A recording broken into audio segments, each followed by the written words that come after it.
زمانۂ مدد نما درہائے بستراز کلید کرم کشا سرورا شاہا کریمہ دستگیرہ اشرفا حرمت روح پیمبر یک نظر کن سوئے ماں۔ اللہ سبحانہ وتعالیٰ کے لیے تمام خوبیاں اور تعریفیں ہیں۔ میرا اور آپ کا اللہ ساری کائنات کا خالق ہے اور ہر ایک چیز کا اصلی اور حقیقی مالک ہے۔ جس کو چاہتا ہے عزتیں رفعتیں دیتا ہے، جس کو چاہتا ہے بلندیاں دیتا ہے، جس کو چاہتا ہے اپنا بناتا ہے، جسے چاہتا ہے نہیں بناتا، جسے چاہتا ہے بیٹا دیتا ہے، جسے چاہتا ہے بیٹی دیتا ہے۔ اللہ جسے چاہتا ہے دونوں دیتا ہے اور جسے چاہتا ہے کچھ نہیں دیتا۔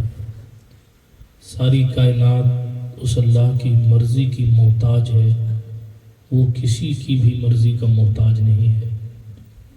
دنیا کے تمام ولیوں، نبیوں اور رسولوں کی بھی جو کچھ طاقتیں ہیں، ان تمام طاقتوں کا بھی اصلی اور حقیقی مالک اللہ سبحانہ و تعالیٰ ہے۔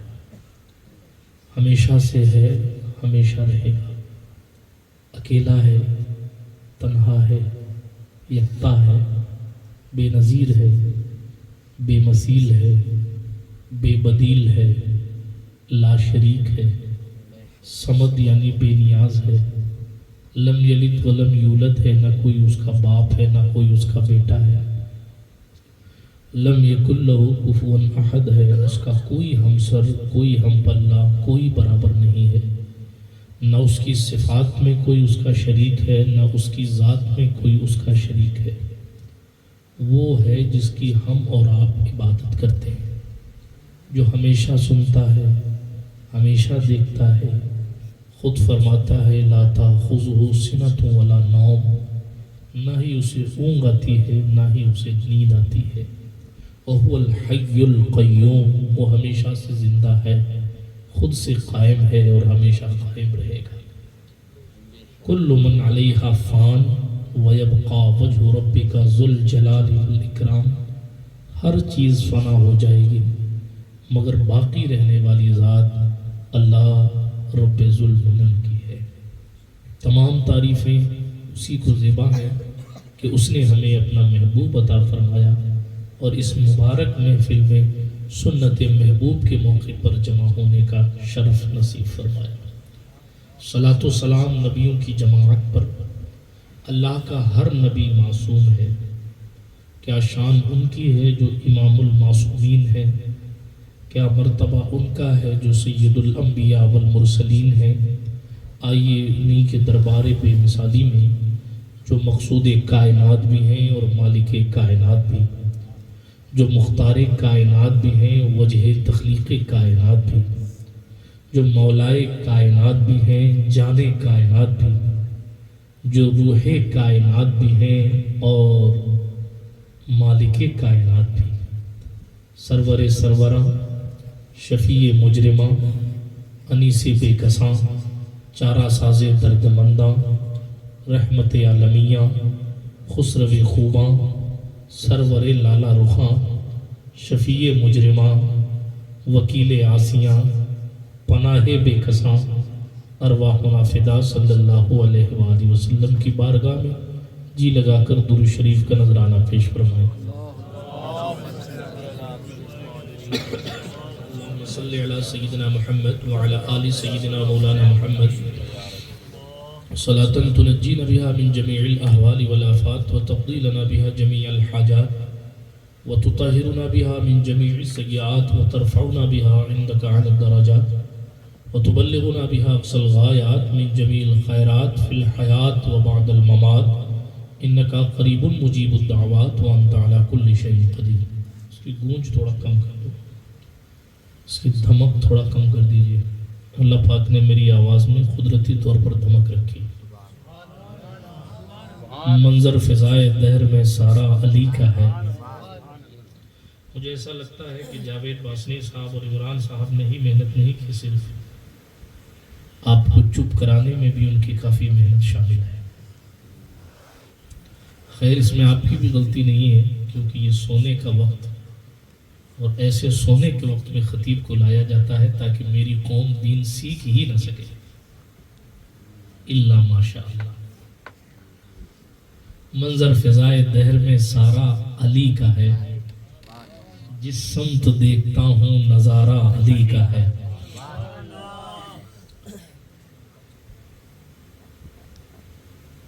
مرحب تو نیم ہے سرے مقتل پڑا ہوا، دو نیم یعنی دو ٹکڑے، مرحب دو نیم ہے سرے خیبر پڑا ہوا، اٹھنے کا اب نہیں کہ مارا علی کا ہے، اٹھنے کا اب نہیں کہ مارا علی کا ہے۔ کل کا جمال جزو کے چہرے سے ہے عیاں، کل حضور ہے، جزو کون ہے اگلے مصرے میں سمجھ میں آ جائے گا۔ کل کا جمال، جمال یعنی خوبصورتی، کل کا جمال جزو کے چہرے سے ہے عیاں، گھوڑے پہ ہے حسین نظارہ علی کا ہے۔ ہم فقر مست چاہنے والے علی کے ہیں، ہم فقر مست چاہنے والے علی کے ہیں، دل پر ہمارے صرف اجارہ علی کا ہے۔ تو کیا ہے اور کیا ہے تیری علم کی بساط، تجھ پر کرم نصیر یہ سارا علی کا ہے۔ ابن زہرا کو مبارک ہو عروس قدرت، قادری پائیں تصدق میرے دولہا تیرا، مصطفیٰ کے تنے بے سایہ کا سایہ دیکھا، جس نے دیکھا میری جان جلوہ زیبا تیرا، نبوی میں علوی فصل بطولی گلشن، حسنی پھول حسینی ہے مہکنا تیرا، تو حسینی حسنی کیوں نہ محی الدین ہو، اے خضر مجمع بحرین ہے دریا تیرا، کیوں نہ قاسم ہو کہ تو ابن ابی القاسم ہے، کیوں نہ قادر ہو کہ مختار ہے بابا تیرا، واہ کیا مرتبہ غوث ہے بالا تیرا، اونچے اونچوں کے سروں سے قدم اعلیٰ تیرا، سر بھلا کیا کوئی جانے کہ ہے کیسا تیرا، اولیاء ملتے ہیں آنکھیں وہ ہے تلوہ تیرا، کیا دبے جس پہ حمایت کا ہو پنجہ تیرا، شیر کو خطرے میں لاتا نہیں کتا تیرا، ہے رضا یوں نہ بلد تو نہیں جید تو نہ ہو، سید جید ہر دہر ہے مولا تیرا۔ اللہ پاک کا احسان ہے کہ محترم محمد معین قادری صاحب کی شادی کے مبارک اور پرمسرت پربہار موقع پر ہم اور آپ محفل غوث اعظم جیلانی میں حاضر ہیں۔ اللہ پاک ہماری آپ کی حاضری کو قبولیت کا شرف نصیب فرمائے۔ برادران ملت اسلامیہ، اسلام ایک فطری مذہب ہے، آفاقی مذہب ہے، مینز آسمان سے آیا ہوا مذہب ہے۔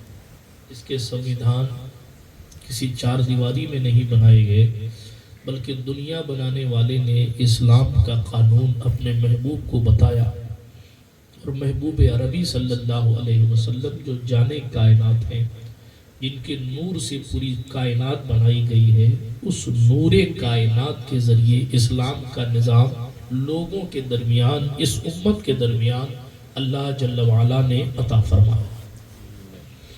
یہ قانون سمجھ میں آپ کی آ گیا تو اسلام نے ہر ایک چیز کا خیال فرمایا۔ اللہ پاک نے انسان کو اشرف المخلوقات بنایا، جب اشرف المخلوقات بنایا تو کچھ شہوتی شہوانی تقاضے اور فطری تقاضے بھی انسان کے اندر رکھے۔ بات سمجھ آ رہی ہے آپ کو؟ کئی بھائی ایسا پیر پکڑ کے بیٹھے ہیں جیسے مودی جی کا پاؤں بھی بیچ دیں گے۔ ہاں، اگر سمجھ میں بات آئے تو ہی سر ہلائیے گا، ورنہ ضروری نہیں ہے کہ زبردستی تقریر توپی جائے۔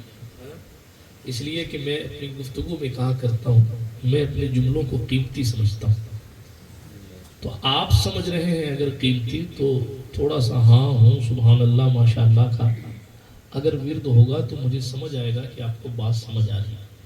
عرض کر رہا تھا، اسلام نے جب انسان کو اشرف المخلوقات یعنی تمام پیدا کی ہوئی چیزوں میں سب سے زیادہ عزت والا بنایا، اور اس کے جو فطری تقاضے، جو طبعی تقاضے انسان کے اندر رکھے، جو شہوت رکھی، جو خواہشات رکھی، اس تقاضے کو پورا کرنے کے لیے بھی قدرت نے سب سے اشرف اور احسن طریقہ انسان کو عطا فرمایا، اور اپنے فطری تقاضے کو پورا کرنے کے لیے جو سب سے اشرف اور احسن یعنی سب سے اچھا طریقہ جو سب سے اچھی مخلوق کو عطا فرمایا وہ نکاح ہے۔ جانوروں سے انسان کو ممتاز کرنے کے لیے قدرت نے رسول کے ذریعے نکاح جیسی عبادت عطا فرمائی۔ میرے اور آپ کے پیغمبر نے اتنی سختی کے ساتھ نکاح کے حوالے سے فرمایا، خطبہ مسنونہ کے بعد میں نے حدیث شریف تلاوت کی، اللہ کے رسول فرماتے ہیں من تزوج فقد استکمل نصف الایمان فلیتق اللہ لنصف الباقی۔ حضور فرماتے ہیں صلی اللہ علیہ وسلم، جس نے شادی کر لی، جس نے نکاح کر لیا، اس نے اپنا آدھا ایمان مکمل کر لیا، اور آدھے ایمان جو باقی آدھا ایمان ہے اس کی حفاظت اور اس کو مکمل کرنے کے لیے اللہ سبحانہ و تعالیٰ سے ڈرتا رہے۔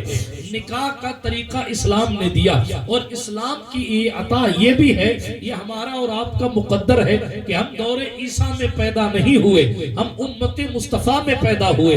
عیسیٰ کی امت میں ان کے نبی کی سنت نکاح کرنا نہیں ہے، اس امت میں ہمیں اور آپ کو قدرت نے بھیجا، اللہ جل وعلا نے اپنے محبوب کو اس شان کا بنایا ہے کہ مصطفیٰ کریم علیہ السلام نے نکاح فرمایا، اور یہ نکاح کرنا ہمارے لیے فقط فطری تقاضے پورا کرنے کی حاجت کی اور اس حاجت کو پورا کرنے کا ذریعہ نہیں، بلکہ پیغمبر کی سنت یعنی عبادت قرار پائی۔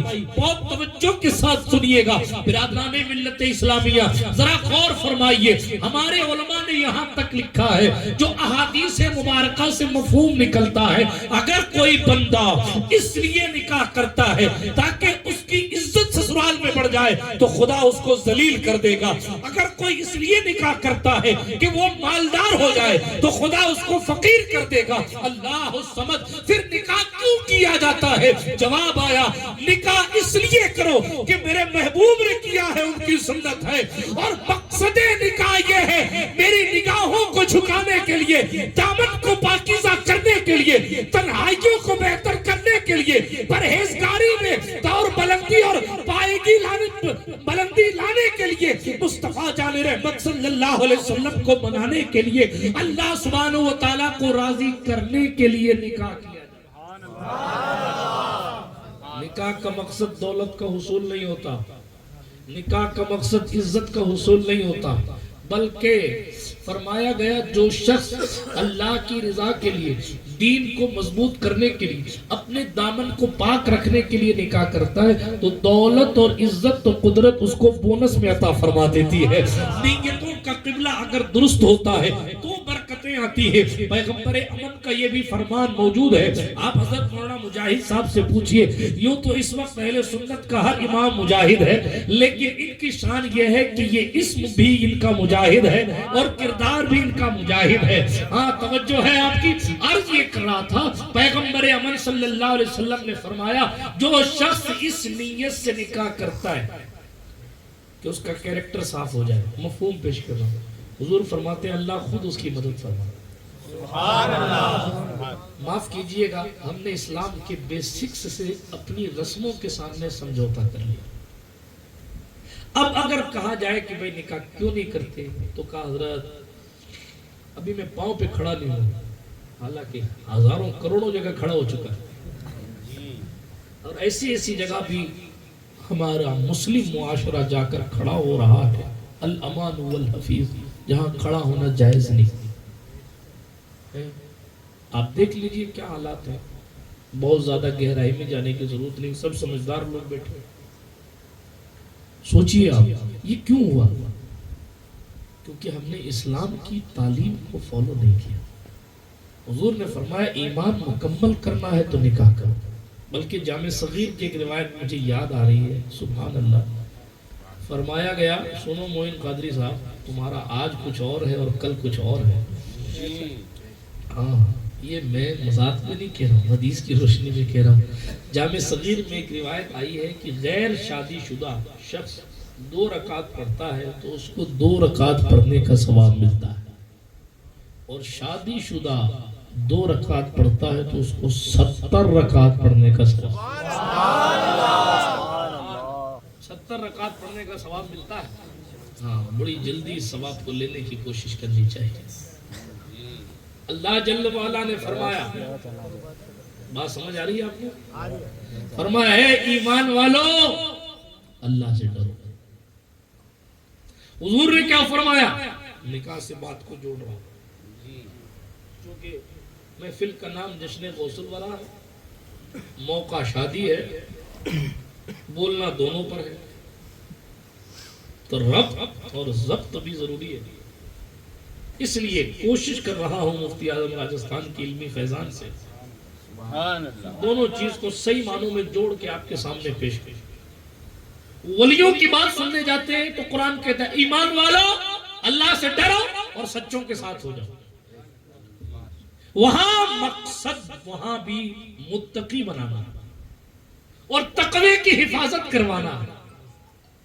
پہلے بات خطاب کیا ایمان والو، ایمان والو، بے ایمانوں سے کوئی بات نہیں، اے ایمان والو، ایمان والو، پہلا آرڈر اتقوا اللہ، اللہ سے ڈرو، پہلا آرڈر اللہ سے ڈرو، تقوی کی دولت اختیار کرو، ایمان کی دولت اختیار کرو۔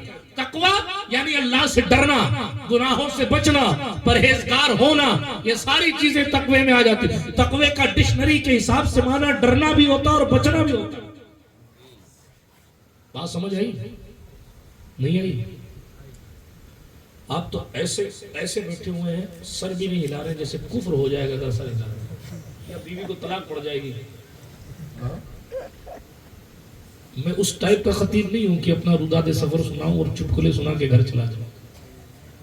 میں قرآن کی بات کرتا ہوں، حدیث کی بات کرتا ہوں، یا قرآن اور حدیث کی روشنی میں اللہ والوں کی زندگی کی بات کرتا ہوں۔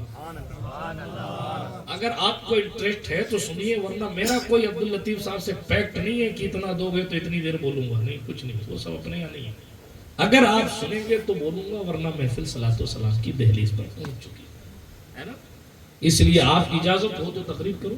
سبحان اللہ، اب بھی نہیں کہہ رہے سبحان اللہ، سبحان اللہ۔ قبر میں تشریف لے جا کے کہیں گے سبحان اللہ، یا ملک الموت کو دیکھ کے کہیں گے سبحان اللہ، ہاتھ اٹھا کر کہیں یا رسول اللہ۔ جن کے نہیں اٹھے ان کو اجازت ہے محفل سے چلا جائے، جو حضور کا نہیں وہ ہمارا ہو ہی نہیں سکتا۔ ہاں، برا مانے تو مانے، لیکن ہم حضور کے نام پہ کوئی کمپرومائز نہیں کرتے۔ غور سے سنیے، کوئی لمبی چوڑی تقریر نہیں کرنی۔ تقوی ایک دولت ہے، اللہ سے ڈرنا ایک دولت ہے، تو اس دولت کو بچایا کیسے جائے، اس دولت کی حفاظت کیسے کی جائے، اس دولت کو محفوظ کیسے بنایا جائے۔ کوئی ادھر ادھر بھاگنے کی ضرورت نہیں ہے۔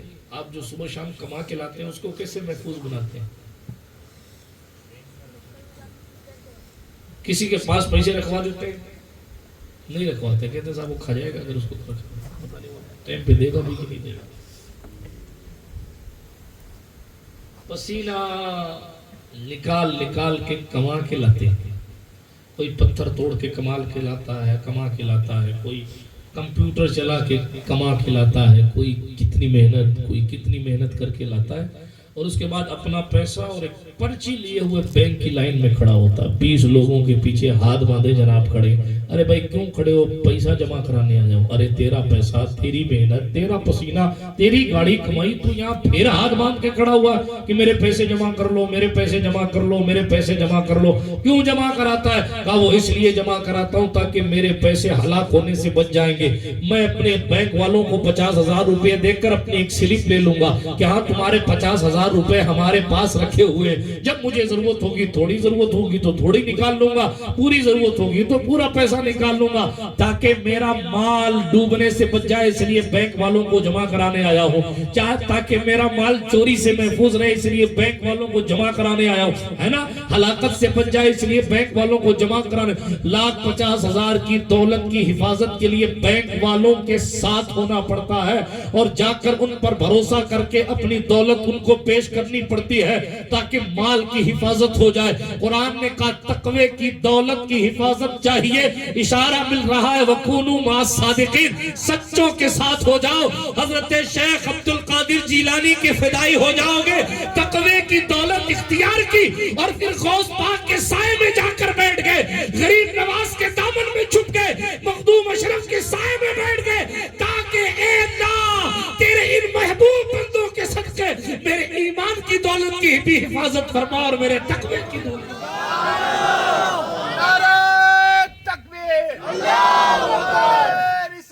ایمان والو اللہ سے ڈرو اور اس دولت کو بچانے کے لیے سچوں کے ساتھ،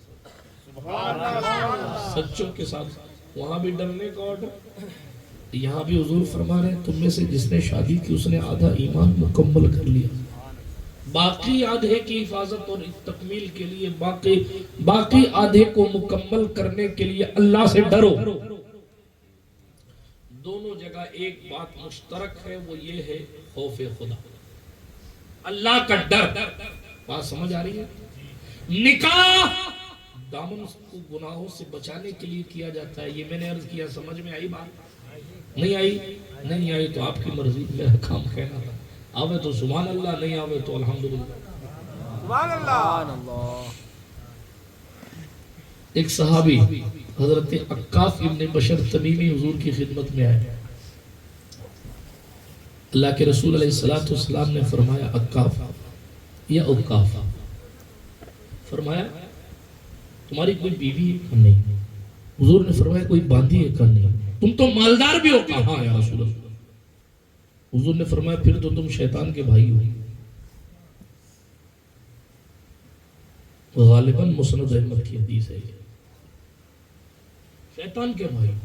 حضور اپنے صحابی سے کتنی سختی سے بات فرمایا، اگر تم عیسائیوں میں ہوتے تو ان کے رہبانیوں میں ہوتے، ان کے راہبوں میں ہوتے۔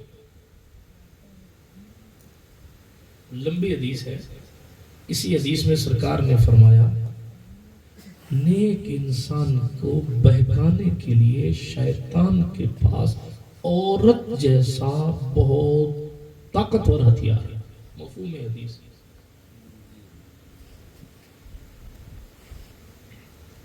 کہ آدمی کا ایمان خراب کرنے، آنکھیں میلی کرنے، کیریکٹر لیس کرنے کے لیے، کردار کو گندا اور روح پر داغ لگانے کے لیے شیطان عورتوں کا استعمال کرتا ہے۔ یہ حضور نے فرمایا، سختی کی سرکار نے تو صحابی نے عرض کیا حضور آپ ہی میرا نکاح کرا دے، میں بھی کرنے تیار ہوں۔ پھر سرکار نے خاتون سے آپ کا نکاح کروایا۔ پوری حدیث لمبی میں پھر کسی موقع پر پڑھوں گا، لیکن تیزی کے ساتھ عرض کرتا ہوں اللہ کے رسول صلی اللہ تعالی علیہ وآلہ وسلم کیا سمجھا رہے ہیں ہمیں ہونا۔ آج کا جو ماحول ہے، آپ پڑھے لکھے لوگ ہیں، ان جوانوں سے توجہ کا تعلیم ہے۔ آج کا جو ماحول ہے، 5ویں کلاس سے ہی ہمارے بچوں اور بچیوں کا مزاج خراب ہونا شروع ہو گیا۔ یہ انٹرنیٹ کی گندگی اور بری سہیلیوں اور بری صحبتوں کا اثر ہے۔ ایک بات اور عرض کروں، جتنی بیٹیاں بھاگی ہیں نا دوسروں کے ساتھ، ان میں سے ریکارڈ اٹھا کے دیکھیے 80% سہیلیوں نے ورغلایا ہے بھاگنے کے لیے۔ اور یہ کس کی کمی تھی؟ کیونکہ ماں نے توجہ نہیں دی کہ میری بیٹی کس سے دوستی کر رہی ہے اور کس سے نہیں کر رہی۔ ٹاپک بدل جائے گا، ادھر نہیں جائے گا، لیکن عرض یہ کر رہا تھا اس فتنے کے ماحول میں سی سی ٹی وی کیمرے ہزاروں لگے ہوئے مگر گناہوں میں کمی نہیں ہو رہی، سارے کیسز کے لیول بڑھ رہے ہیں۔ کیوں؟ اس لیے کہ اس مرض کا علاج سی سی ٹی وی کیمرہ نہیں ہے، اس مرض کا علاج خدا کا خوف ہے یا نکاح ہے۔ بہت توجہ کے ساتھ سننے کی بات ہے، میں تھوڑا سنسیر باتیں کر رہا ہوں، قیمتی باتیں عرض کریں، پورے مسلم معاشرے کے حوالے سے عرض کریں۔ پیغمبر احمد صلی اللہ علیہ وسلم نے صحابی کے ساتھ اتنی سختی سے بات کی، حالانکہ حضور کا ہر صحابی معصوم تو نہیں ہے مگر محفوظ ہے، وہ تو اعلیٰ کردار کے لوگ، وہ تو نوافل بھی نہ چھوڑنے والے لوگ، حضور نے فرمایا ایسا کرتے ہو تو تم شیطان کے بھائی ہوگے، کیوں؟ تاکہ ان کے دل پہ اثر ہو کہ نکاح کتنی ضروری چیز، اور صرف ان کے دل پر نہیں، قیامت تک جن لوگوں کے سامنے بھی یہ حدیث پڑھی جائے ان کو پتا چلے کہ پیغمبر اپنی امت کو بد کردار اور بد رفتار ہونے سے بچنے کے لیے کتنے خوبصورت قوانین عطا فرماتے ہیں۔ ایک عابد تھا، عبادت گزار، اجازت ہو تو قصہ سنا دو؟ ہاتھ اٹھا کر کہیں یا علی، یا علی، ماشاءاللہ سن رہے ہیں آپ، چپ چاپ سنتے ہیں کیا؟ اجازت ہے؟ توجہ، بڑے عابد تھے صاحب، عابد مطلب عبادت گزار، ہاں ورنہ کسی عابد نام کو پکڑ لو آپ یہی تعلق تھا، ایسا نہیں۔ عابد کا معنی عبادت کرنے والا، معبود کا معنی جس کی عبادت کی جائے، بات سمجھ آئی؟ عابد کا معنی عبادت کرنے والا، بہت زمانے سے عبادت کرتے تھے صاحب، بہت زمانہ ہو گیا، مدتوں سے عبادت کرتے تھے، ان کی ایک خانقاہ بنی ہوئی تھی، وہ اپنی اسی کوٹری میں رہتے تھے، اسی میں اللہ اللہ کرتے تھے، نیچے آتے تھے۔ ان کے پڑوس میں 3 بھائیوں کی ایک بہن رہتی تھی اور 3 بھائی اس کے ساتھ رہتے تھے۔ اللہ کی پناہ صدبار معاذ اللہ، ذرا توجہ سے سنیے گا،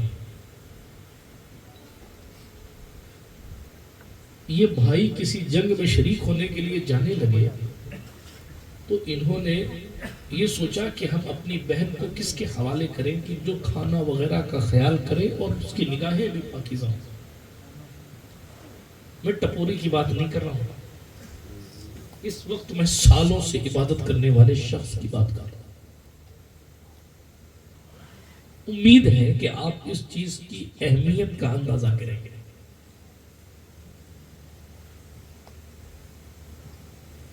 انہوں نے بہت تلاش کیا کہ کوئی اس دور میں بھی ایسا نہیں مل رہا کہ جس کے سہارے اپنی بہن کو چھوڑ کر جائے۔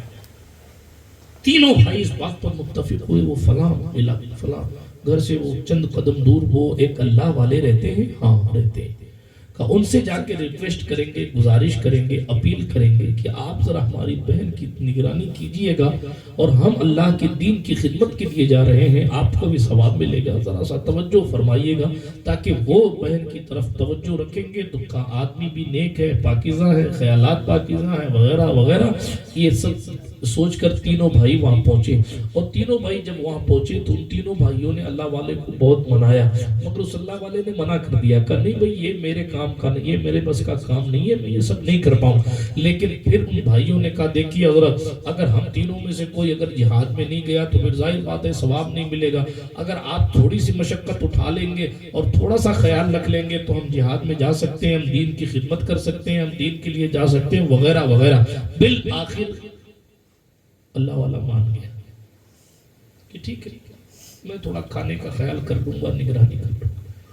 بہت شارٹ میں عرض کروں، واقعہ بڑا لمبا ہے لیکن بہت اختصار کے ساتھ عرض کروں۔ شروع میں ایسا ہوتا کہ وہ کھانا لے کے جاتے نا تو گھر کے دروازے پر کھانا لے جا کے رکھتے تھے،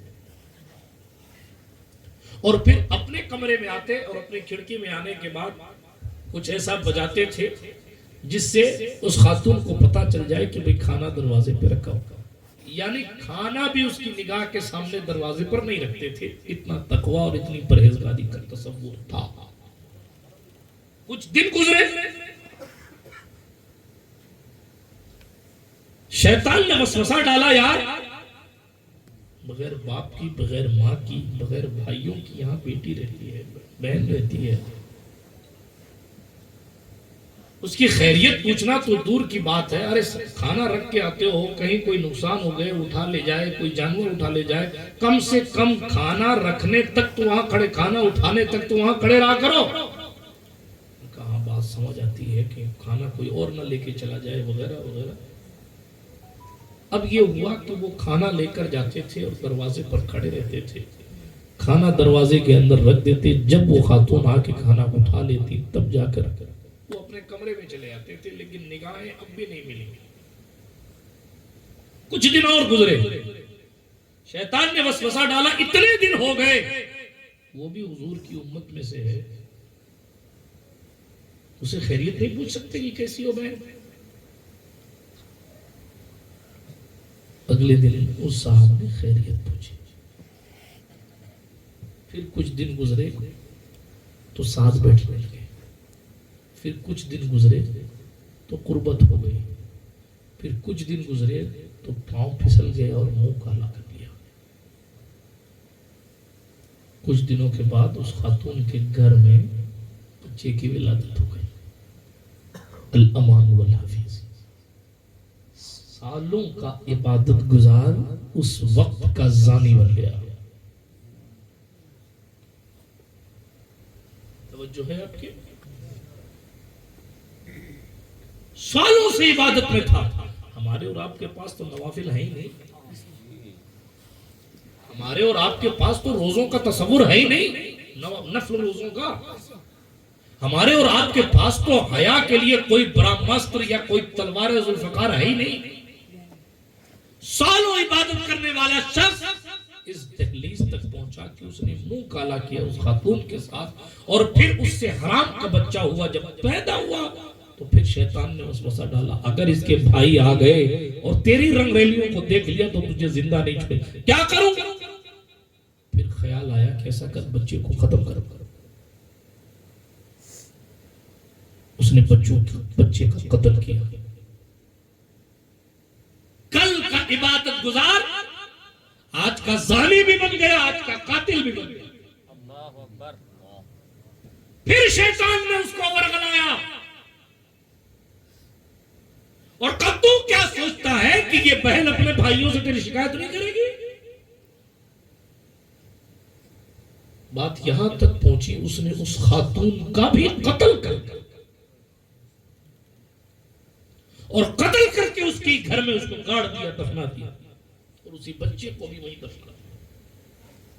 اور پھر سب بھول بھال کے بیٹھ گئے اپنی خانقاہ میں. بھائی آئے, دیکھیے ابلیس کی بات. میں نے حدیث کیا پڑھی ہے؟ حضور نے فرمایا مفہوم حدیث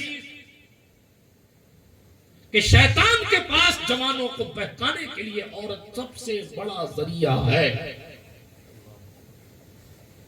یہی وجہ ہے کہ صحابہ کرام نہایت احتیاط فرمایا. حضرت عمر ابن خطاب کا قول ہے, سنیا آدھی دنیا پر حکمرانی کرنے والا. عمر کہتے ہیں اگر مجھے یقین سے معلوم ہو, جملہ بھاری ہے غور سے سنیے گا, فرماتے مجھے یقین سے معلوم ہو کہ میں صرف 3 دن زندہ رہوں گا, تو 3 دن بھی میں بغیر بیوی کے نہیں رہوں گا, اس لیے کہ شیطان کا وار بڑا خطرناک ہے. ہم کہاں چلے گئے؟ 30 سال کی بہنوں کی عمریں ہو گئی ہیں اور کالج کے نام پر شادیاں نہیں ہو رہی ہیں, اور آپ کیا رابعہ بصریہ بنا رہے ہیں ہم کو. شادی تو ایسی جگہ بھی کی جا سکتی ہے جن سے بات کی جائے کہ آپ میری بیٹی پڑھے گی, آپ اس کو پڑھنے کی اجازت دیں گے. شوہر کی نگرانی میں بھی تو تعلیم ہو سکتی. یہ کس نے آپ کو کہہ دیا کہ شادی کے بعد نہیں پڑھ سکتے؟ کون کہتا ہے پڑھنے کا جنون ہو؟ شیخ سعدی آدھی زندگی کے بعد فارسی پڑھنا شروع کیے ہیں, اور اتنے جید عالم گزرے ہیں کہ جناب آج ہر مکتبہ فکر کو اگر فن فارسی اور علم فارسی سیکھنی ہوتی ہے تو سعدی شیرازی کے گلستاں اور بوستاں کے بغیر کسی مسلک کو چارہ نصیب نہیں. مگر ہم نے اپنے آپ کو گناہوں سے بچانے کا حرص نہیں دکھایا.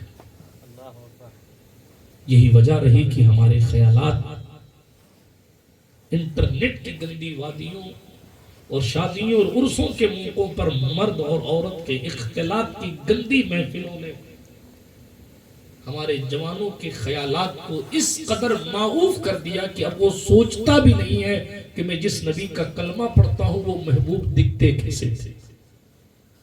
نہیں سوچتا. کیوں نہیں سوچتا؟ کیونکہ دنیا کے حسن میں ڈوب اتنا گیا ہے. اور لوگ تھے جو کہا کرتے تھے اب میری نگاہوں میں جچتا نہیں کوئی. کیوں؟ کیونکہ جیسے میرے سرکار ہیں ویسا نہیں. ہزاروں چہروں کو ذہن میں جچانے والے لوگ یہ مصرع زبان سے تو کہہ سکتے ہیں، ان کو اس مصرے پر کوئی سرور حاصل نہیں ہو سکتا، کوئی کیف حاصل نہیں ہو سکتا، کوئی منزل نہیں مل سکتی.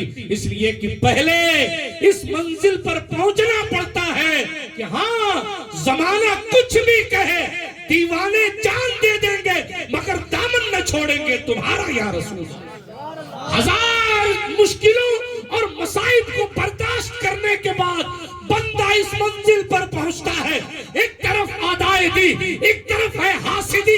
بندہ ہے تنہا شہا، تم پھر کرو درود. اور ان مشقت کو جھیلنے کے بعد پھر یہ منزل آتی ہے.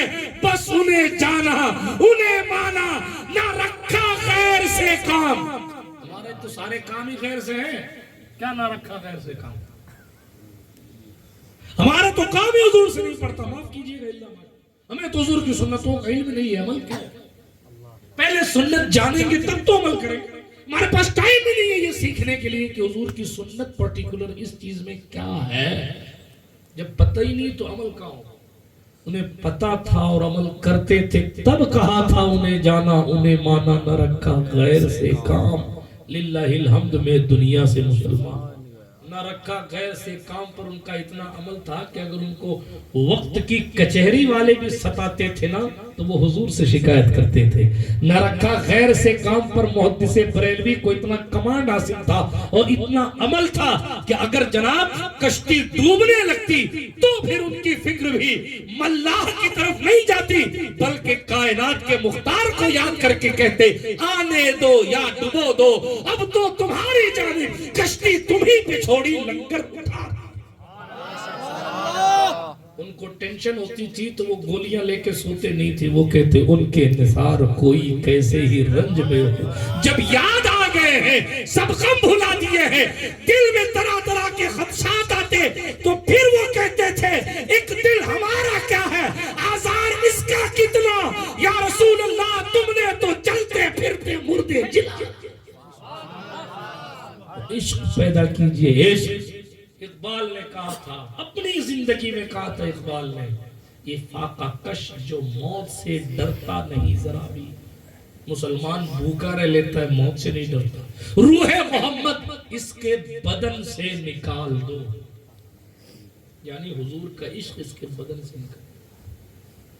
عبداللطیف صاحب کے دسترخوان پر دوپہر میں اسی ٹاپک پر بات ہو رہی تھی. اقبال نے کہا کیا کہ اسلامک دیشوں میں بھی اب ویسٹرن اور مغربی کلچر آ گیا ہے اور اسی مغربی کلچر کے حوالے سے 100 سال پہلے تقریباً اقبال نے اشارہ کیا تھا اور کہا تھا کیا فکر قدرت نے اسے عطا فرمائی تھی. کہا فکر عرب کو دے کے فرنگی تخیلات. فرنگی اس نے انگریزوں کو کہا. جو عرب والوں کی سوچ ہے نا، عرب والوں کی سوچ، اس عرب والوں کی سوچ کو انگریزوں کی فکر سے تبدیل کر دو. عرب کی سوچ کو اولڈ کہہ دو، انگریز کی سوچ کو ماڈرن پیش کرو. فیشن کے نام پر، نشے کے نام پر، ترقی کے نام پر، مال کے نام پر، دولت کے نام پر، الگ الگ ناموں کے ذریعے یہ کرو کہ جو حضور کی سوچ ہے اس سوچ کو انگریز کی سوچ سے بدل ڈالو. جب سوچ بدلے گی، فکر عرب کو دیکھ کے فرنگی تخیلات، اسلام کو حجاز و یمن سے نکال دو. یمن تو رہے گا، فکر عرب نہیں رہے گا. حجاز تو رہے گا، حجاز مکہ مدینہ سارے علاقے کو حجاز کا. مدینہ تو رہے گا مگر مدینے میں رہنے والوں کی فکریں ڈسٹرائے کر دی گئی، برباد ہلاک کر دی۔ کیوں؟ اب جناب عرب کنٹریز میں بھی آدھے کپڑے بکتے ہیں، کیوں؟ فیشن کے نام پر۔ سینما گھر مکے جدہ کے قریب کھولے جا رہے ہیں ترقی کے نام پر۔ بات سمجھ شریف میں آ رہی ہے، لیکن کامیابی ہمیشہ وہی ہوگی جہاں حضور کی فکر ہو۔ ترقی یافتہ دور ہمیں یہ کہنا نہیں صاحب، جب تک کہ خود کفیل نہ ہو جاؤ، کمانے نہ لگو، تب تک کہ شادی نہ کرنا۔ اور فکر عرب، فکر میر عرب ہمیں یہ سمجھا رہی ہے کہ جیسے ہی بلوغت کی منزل پر آ جاؤ، فوراً اپنے خیال کو پاکیزہ کرنے کے لیے نکاح کر لیں۔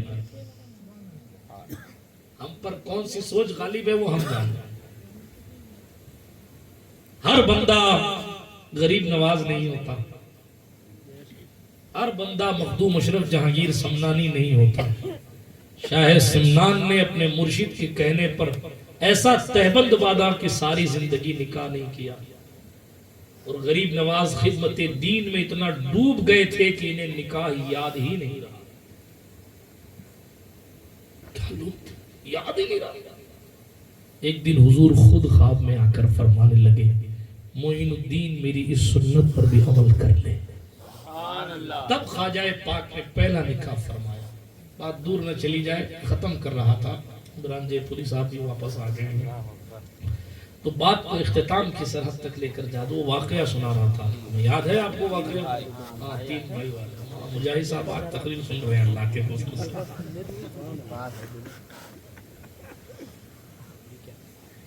بابا کو شیطان نے ڈرایا، یہ زندہ رہے گی تو اپنے بھائیوں سے سب کچھ جگل دے گی، پھر اس کو بھی مار دے۔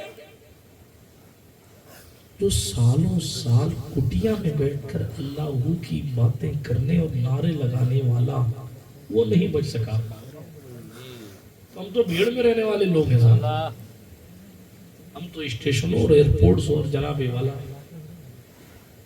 اختلاط مرد و زن کی جگہوں پر رہنے والے لوگ، ہمارے لیے کتنا مشکل ہوگا اپنی نگاہوں کو بچانا اور اپنے کردار کو پاکیزہ رکھنا۔ لیکن ایک بات یہ بھی یاد رکھیے گا، جو اپنے آپ کو پاک رکھ گیا، حضور فرماتے ہیں قیامت کے دن جو جوانی میں عبادت کرتا ہوگا اور اپنی نگاہوں کو جوانی میں مفہوم حدیث پاک کر کے اپنے مالک سے جوانی میں ڈرتا ہوگا، اللہ پاک قیامت کے دن اس کو بلائے گا، جس دن لوگوں کے سر پہ سایہ نہیں ہوگا، اللہ فرشتوں سے فرمائے گا اس جوان کے سر پہ اسپیشل سایہ کرو، کیونکہ اس نے جوانی میں بھی میری محبوب کی شریعت کا خیال۔ جی ان صاحب کا پاؤں پھسل گیا، اب وہ سب قتل کر کے پھر بابا بن گیا، بیٹھ گئے صاحب اپنے آسن پر اور شروع ہو گئے۔ وہ آئے تینوں بھائی، حضور کیسے ہیں؟ اچھا میری بہن قضاء الہی سے بیمار ہوئی اور اس کا انتقال ہو گیا، کئی زمانے بعد آیا، ہو سکتا ہے بہن کا انتقال ہوا، اللہ والا کہہ رہا ہے تو سچ ہی کہہ رہا ہوگا۔ بھائیوں نے سنا اور اپنے گھر کی طرف چلے گئے، مگر ابلیس کہاں سکون سے بیٹھنے والا، وہ ان تینوں بھائیوں کے خواب میں آیا۔ تمہیں کیا لگتا ہے تمہاری بہن طبعی موت مری ہے؟ نہیں، ہماری بہن کو اس عبادت کرنے والے شخص نے مارا۔ یقین نہ ہو تو فلا فلا جگہ کھود کے دیکھ لو۔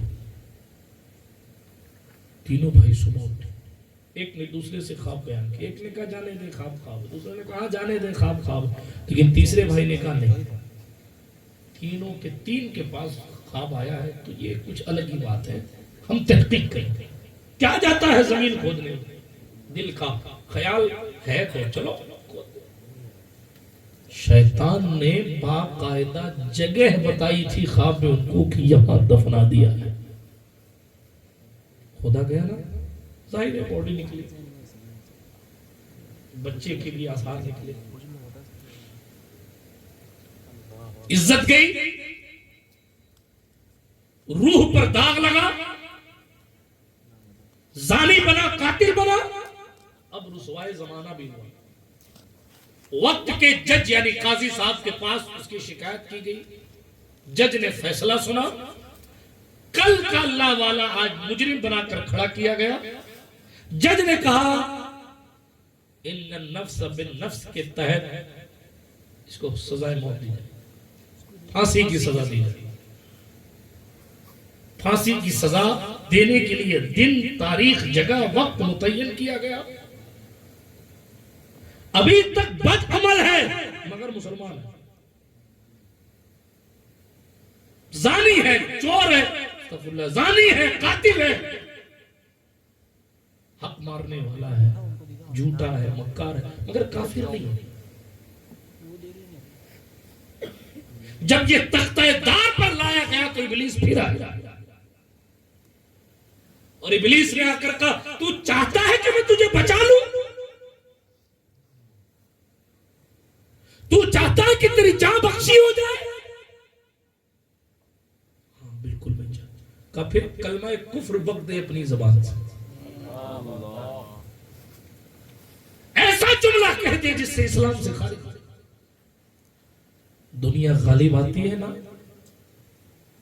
ابن زیاد کے سامنے حسین کا چمکتا چہرہ اس کے اندھی آنکھوں اور کالے دل کو روشن نہیں کر پاتا۔ دنیا چیز ہی ہے، جان بچانے کے لیے اس سالوں کی عبادت گزار نے ایسا جملہ کہا جس سے وہ اسلام سے خارج ہو۔ ابلیس فوراً وہاں سے بھاگ گیا، بچانا تو دور کی بات، جلاد نے پھانسی کھینچ دی اور اس شخص کا انتقال کفر پر ہوا اور وہ کافروں کی صف میں جا کر جان بن گیا۔ سنا آپ نے کہاں سے مسئلہ شروع ہوا، کہاں نفس اتنی خطرناک چیز۔ اس لیے عورت کے فتنے یعنی عورت کے ذریعے شیطان کو بہکانے کا بہت بڑا فارمولہ شیطان کے پاس ہے۔ شیطان کے تیروں میں سے ایک تیر نظر کو کہا گیا ہے۔ بات سمجھ شریف میں آئی۔ میں نے دو چیزوں کو جوڑا تھا، آپ کو یاد ہے؟ اللہ پاک نے فرمایا ایمان والو اللہ سے ڈرو سچوں کے ساتھ۔ حضور نے فرمایا جس نے شادی کی اس نے ایمان آدھا مکمل کر لیا اور باقی آدھے کے مکمل کرنے کو اللہ سے ڈرو۔ دونوں جگہ ایک چیز مشترک ہے، وہ ہے تقوی۔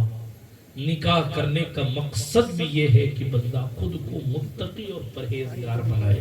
ہماری اور آپ کی زندگی کا مقصد یہی ہے کہ ہم گناہوں سے بچیں، خدا کو راضی کریں۔ آخری بات، شہنشاہ بغداد کی محفل ہے، ان کا تقوی دیکھیے، ان کا خدا کا خوف دیکھیے۔ وہ ماں کے پیٹ سے اللہ کے ولی ہیں، ہے نا؟ ان کا لیول تو اتنا اعلیٰ ہے کہ بس جو ولی قبل تھے یا بعد ہوئے یا ہوں گے سب ادب رکھتے ہیں دل میں میرے مولا تھے۔ سارے اختاب جہاں کرتے ہیں کعبے کا طواف، کعبہ کرتا ہے طواف درے والا۔ شکر کے جوش میں جو ہے وہ تجھے کیا جانے، خضر کے ہوش سے پوچھے کوئی رتبہ تیرا، خضر کے ہوش سے پوچھے، خضر کے ہوش سے پوچھے کوئی رتبہ تیرا۔ پڑوسیوں کے لیے کہا، کہنے لگے عقل ہوتی تو خدا سے نہ لڑائی لیتے، یہ گھٹائیں اسے منظور بڑھانا تیرا، لیکن تو گھٹائے سے کسی کے نہ گھٹا ہے نہ گھٹے، جب بڑھائے تجھے اللہ تعالیٰ تیرا، کیونکہ ورفانا لکا ذکرک کا ہے سایہ تجھ پر، بول بالا ہے تیرا، ذکر ہے اونچا تیرا، حکم نافذ ہے تیرا، خامہ تیرا، سیف تیری، دم میں جو چاہے کرے دور ہے شاہ۔ دل آدھا کو رضا تیز نمک کی دھن ہے، ایک ذرا اور چھڑکتا رہے خامہ تیرا۔ یہ غوث پاک ہے، ماں کے پیٹ میں سلام سنتے تھے، پیدا ہو کے سلام کا جواب دیتے تھے، ہے نا؟ سنتے رہتے اپنے بچپن، سنا ہے نا اپنے واقعہ؟ بہت کم لوگ سر ہلا رہے، سنا ہے نا بھائی؟ آپ اٹھا کر بتائیں کتنے لوگوں نے سنا ہے؟ ہاں تو اتنا ڈر کیوں رہے؟ ماں کے پیٹ سے، ماں کے پیٹ میں سلام کا جواب، سلام سن لیتے اور پیدا ہونے کے بعد جواب دیتے۔ ایک دن تو دریائے رحمت جوش میں تھا، اپنی امی سے کہا معاف کرنا، ماں بھی ماں، سبحان اللہ، ام الخیر حضرت فاطمہ بنت عبداللہ سومعی، امام حسین کی نسل پاک کی شہزاد۔ ماں نے کہا بیٹا عبد القادر کیا ہوا؟ کہ میں جب آپ کے پیٹ میں تھا تو میں نے آپ کے پیٹ میں لات چلا دی تھی، اس کے لیے معافی چاہتا۔ کیوں چلائی تھی؟ وہ آپ فلاں بات میں بیٹھی تھی نا، آپ کو یاد ہے؟ کہاں میں بیٹھی تھی؟ کہ وہ آپ انگور کا گچھا توڑنے کے لیے ہاتھ بڑھا رہی تھی، ہاں پیٹ میں درد ہوتا تھا تو ہاتھ واپس کھینچ لیتی تھی، کہاں؟ کہ وہ انگور کے گچھے کے پیچھے بچھو بیٹھا ہوا تھا جو آپ کی ظاہری آنکھیں نہیں دیکھ پا رہی تھی، عبد القادر اپنی ولایت کی آنکھوں سے دیکھ رہا۔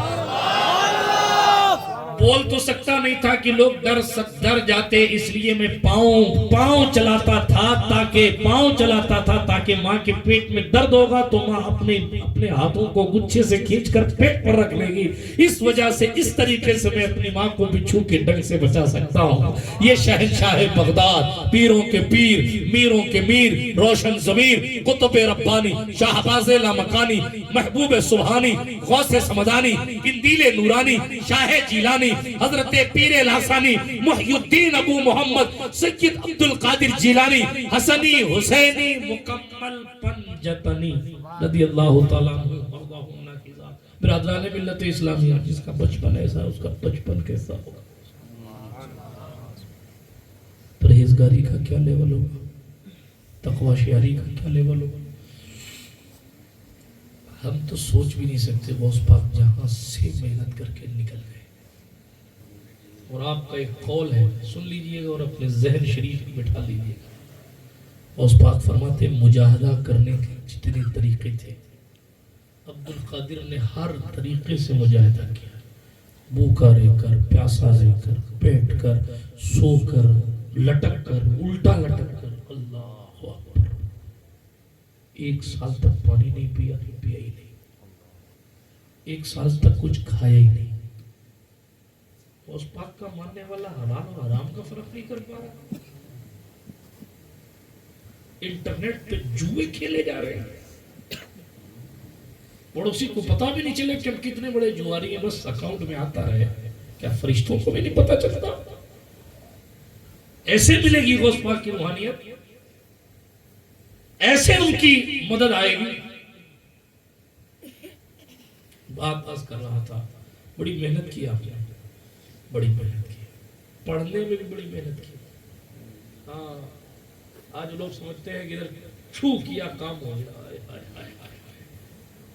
کالج ڈپارٹمنٹ کے لوگ سمجھتے ہیں کہ جتنے داڑھی ٹوپی والے لوگ ہیں وہ سب ان کے پاس اسپیشل پاور ہوتا ہے، وہ بس 2-4 گنتیاں لکھتے ہیں اور کام ہو جاتا ہے۔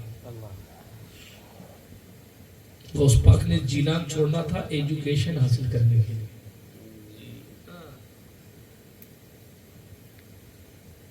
ہمارا دین کہتا ہے پڑھو پڑھو پڑھو، قبر کی گود تک پڑھتے ہی رہو۔ اچھا ایک وضاحت اور کر دوں یا عبداللطیف صاحب؟ نہیں صاحب، وہ تو حضور تو صرف اپنا دین پڑھنے کے لیے کہتے ہیں اور کچھ۔ پہلی چیز تو یہ ہے کہ آپ مولا علی کو پڑھیں گے نا تو الجبرا لکھنے والے لوگ ان کے خادموں اور غلاموں میں آئیں گے۔ سبحان اللہ۔ ہم نے چونکہ اپنے پرانوں کو پڑھا ہی نہیں کہ حسن بصری نے کن علوم کو ایجاد کیا، کن علوم کو ایجاد مولا کائنات نے کیا، کن گرامرس کے قوانین حضرت مولا علی کے غلاموں نے بنائے۔ ذرا تاریخ گوگل کیجئے گا کہ دنیا کی شروعاتی بڑی یونیورسٹیز کا قیام کہاں ہوا تھا، تو آپ کو پتا چلے گا کہ اسلام ایجوکیشن سے کتنا قریب کرنے والا مذہب ہے۔ اور حضور کی خود کی زندگی میں کیا ہوا؟ جب بدر جیت گئے اور بدر کے وہ قیدی جو دین سے دور تھے، دشمنان دین تھے، نان مسلم تھے، جو پڑھے لکھے لوگ تھے نا، حضور نے کہا ان سب کو آزاد کر دو۔ کون پڑھے لکھے؟ ہاں نان مسلم، کفار مکہ، پڑھے لکھے لوگ، ان سب کو آزاد کر دو ایک کنڈیشن پر۔ کون سی کنڈیشن حضور؟ کہ ان سب پڑھے لکھوں کو کہو کہ ہمارے مسلمانوں کے بچوں کو پڑھائیں، اس لیے آزاد۔ تو کفار مکہ کوئی سورہ فاتحہ پڑھائیں گے؟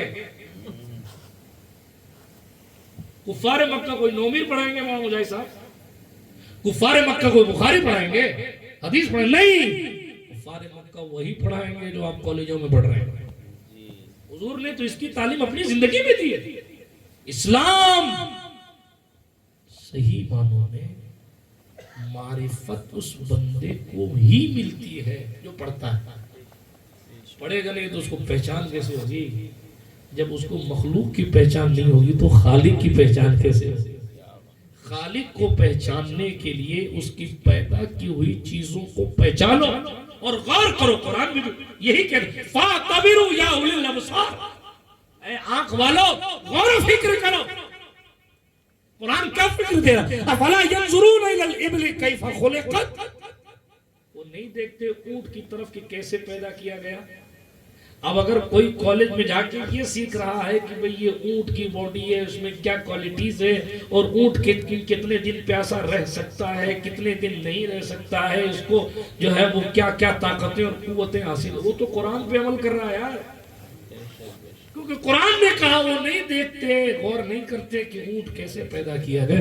افلا ينظرون الى الابل كيف خلقت والى السماء كيف رفعت، آسمان کی طرف نہیں دیکھتے وہ کیسے بلند کیا گیا۔ سائنس کی فکر ہی اسلام نے عطا فرمائی ہے کہ جناب اس فکر کو لے کے اٹھو اور تحقیق کرو، اور اس آسمان کی بلندی کو دیکھ کر غور کرو۔ دنیا کی تمام انجینئروں کو، دیکھ صاحب سنو، دنیا کے تمام انجینئروں کو قدرت توجہ دلا رہی ہے، اور سورۃ الملک میں ارشاد فرمایا، دیکھو اٹھاؤ اپنی نگاہوں کو، تبارک الذی بیدہ الملک وہو علی کل شیء قدیر، برکت والی ہے وہ ذات جس کے قبضہ قدرت میں ملک ہے، وہ ہر شے پر قادر ہے۔ ہاں الذی خلق الموت والحیات لیبلوکم ایکم احسن عملا وہو العزیز الغفور۔ اگلی آیت میں فرمایا الذی خلق سبع سماوات طباقا، جس نے 7 آسمان طبقتاً فطبقتاً پیدا کیے، طبقے طبقے پیدا کیے۔ پھر ما ترى فی خلق الرحمن من تفاوت، سن رہے ہو؟ رحمان کی پیدائش میں ہلکا سا فرق نہیں پاؤ گے انجینئر صاحب۔ ہل ترى من فطور، تمہاری انجینئرنگ والی فکر کیا کہیں آسمان اور زمین کے بنانے میں کوئی فطور اور کوئی کمی دیکھ پا رہی ہے کیا؟ کہ آسمان اوپر نہیں نیچے ہونا چاہیے تھا، یا دائیں یا بائیں ہونا چاہیے تھا؟ دوڑاؤ اپنی نگاہوں کو۔ قرآن نے پھر چیلنج کیا، سمرجع البصر کرتین، پھر اپنی نگاہوں کو دوڑاؤ، بار بار دیکھو اس آسمان کو۔ تم نے بہت مارکیٹنگ کی ہے، لیکن کہیں اتنا تو بتاؤ کہ کوئی بھی شامیانہ بغیر کسی کھمبے کے کھڑا رہ سکتا ہے؟ خالق کہہ رہا ہے 4 فٹ کا ٹینٹ بھی بغیر کسی سہارے کے کھڑا نہیں رہ سکتا، مگر ہمارا بنایا ہوا آسمان شروع سے لے کے آخر تک دیکھو، کہیں اس پورے شامیانے میں کوئی پلر موجود ہے کیا؟ کیا کوئی کھمبا ہے؟ کیا کہیں سے تار کھینچے ہوئے ہیں؟ کیا کہیں کسی کونے پہ باندھا گیا ہے؟ جہاں سے دنیا شروع ہوتی ہے اور جہاں تک دنیا چلتی ہے، ہم نے تمام زمین کو بچھونا بنایا، آسمان کو شامیانہ بنایا، لیکن تمام انجینئروں کو سورۃ الملک میں چیلنج کر کے کہا، تمہارے ساروں کے علوم ایک طرف، قدرت کی قدرت ایک طرف، تم سب مل کر بھی ایک شامیانہ بغیر پلر اور کھمبے کے نہیں لگا سکتے۔ ہم نے اربوں میل کا آسمان بغیر کسی باندھے ہوئے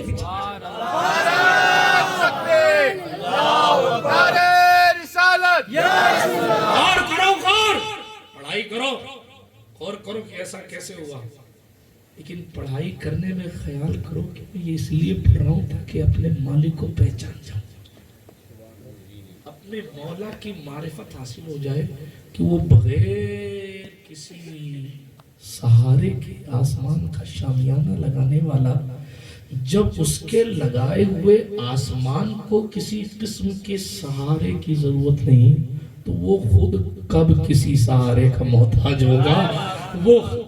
وہ خود کب کسی سہارے کا محتاج ہوگا؟ جب وہ کسی شے کا محتاج نہیں ہے، وہ ناممکن کو بھی ممکن کر سکتا ہے۔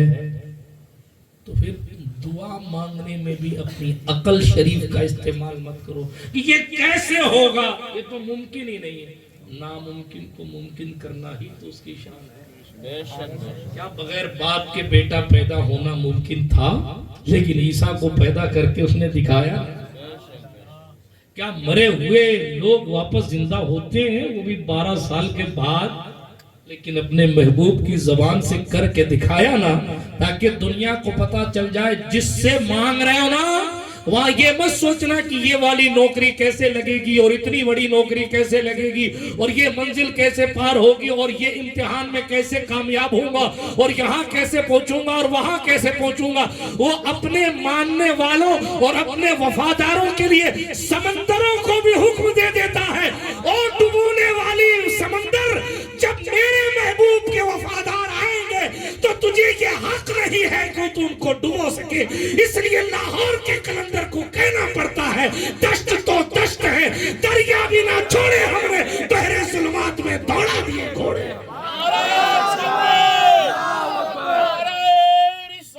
اور لوگ ہیں جن کے مذہب میں خودکشیاں جائز ہے، ہمارے مذہب میں خودکشی کفر ہے، آتم ہتیا کفر ہے، کیونکہ آتم ہتیا کرنے والا پہلے مالک سے نا امید ہوتا ہے، پھر یہ قدم اٹھاتا ہے، اور اللہ سے نا امید ہونا ہی کفر ہے۔ آج سمجھ آئی؟ ہاں، بات تھوڑی دور چلی گئی، لیکن اللہ والا ہونے کے لیے اللہ کا ڈر دل میں پیدا کرنا ضروری ہے۔ اس کے لیے ہمیں اور آپ کو کوشش کرنی چاہیے۔ شہنشاہ بغداد عید کے دن بیٹھے ہیں، ماں کے پیٹ سے ولایت لے کر آئے، اس کے باوجود بھی محنت کی۔ کئی سارے اساتذہ سے آپ نے پڑھا، اور 33 سال تک، کتنے 33 ایئرز مدرسے میں بیٹھ کر فتویٰ دیتے تھے اور کتابیں پڑھاتے تھے۔ 33 سال تک۔